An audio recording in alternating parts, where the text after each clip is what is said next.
Hello friends, welcome back to my channel. അപ്പോൾ ഇന്നത്തെ നമ്മുടെ റെസിപ്പി ഒരു വെറൈറ്റി മാങ്ങാച്ചാറാണ്. പഴുത്ത നല്ല നാടൻ നാട്ടുമാങ്ങ വെച്ചിട്ട് അടിപൊളി ടേസ്റ്റിലൊരു മാങ്ങാച്ചാറാണ് നമ്മളിന്ന് തയ്യാറാക്കാൻ പോകുന്നത്.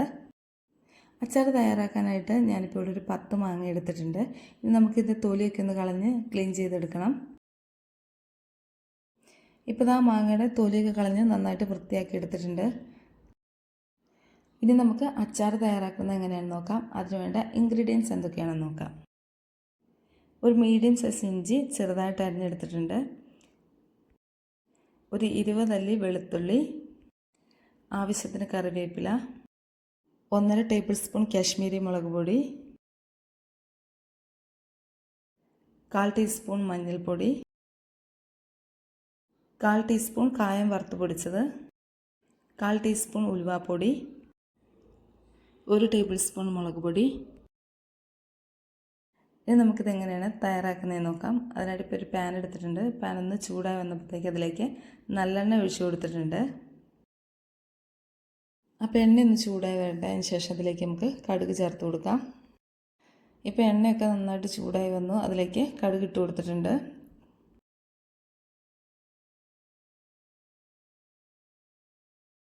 ഇപ്പോൾ കടുകൊക്കെ പൊട്ടി വന്നിട്ടുണ്ട്. അതിലേക്ക് നമ്മൾ കറിവേപ്പില ഇട്ട് കൊടുത്തു. അതിനുശേഷം നമ്മൾ എടുത്ത് വെച്ചിരിക്കുന്ന വെളുത്തുള്ളി ഇട്ട് കൊടുത്തു. ഇനി നമുക്ക് വെളുത്തുള്ളി ലൈറ്റായിട്ടൊന്ന് മൂത്ത് വന്നതിന് ശേഷം നമുക്ക് ഇഞ്ചി ചേർത്ത് കൊടുക്കാം.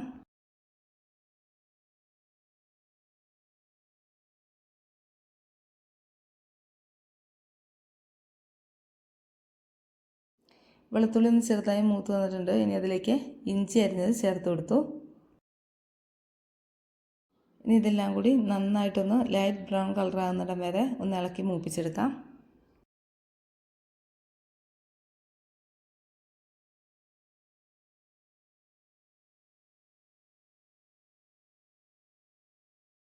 ഇപ്പോൾ ഇഞ്ചിയും വെളുത്തുള്ളിയൊക്കെ ഒരു ലൈറ്റ് ബ്രൗൺ കളറായി വന്നിട്ടുണ്ട്. ഇനി നമുക്ക് ലോ ഫ്ലെയിം ആക്കിയതിന് ശേഷം പൊടികൾ ചേർത്ത് കൊടുക്കാം.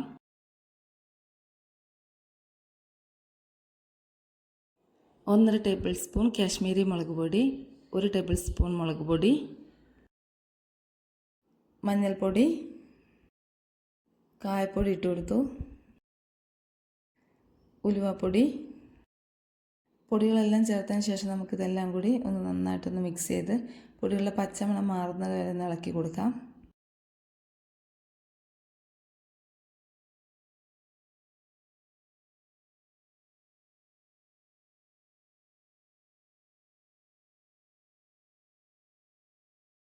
പൊടികളൊക്കെ ആവശ്യത്തിന് മൂത്ത് വന്നിട്ടുണ്ട്. ഇനി നമ്മൾ അതിലേക്ക് 1 കപ്പ് വിനാഗിരിയും കൂടി ചേർത്ത് കൊടുക്കുകയാണ്. അതിനുശേഷം അതിലേക്ക് ആവശ്യത്തിന് ഉപ്പും കൂടി ചേർത്ത് കൊടുക്കണം. ഇനി ഈ അച്ചാറിൻ്റെ ഗ്രേവി ഒന്ന് നന്നായിട്ട് തിളച്ച് വരട്ടെ.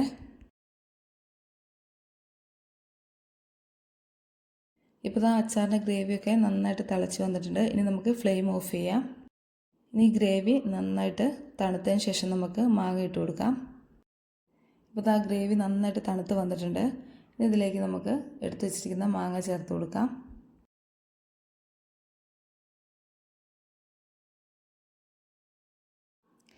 ഇനി അതെല്ലാം കൂടി നന്നായിട്ടൊന്ന് മിക്സ് ചെയ്തെടുക്കാവേ.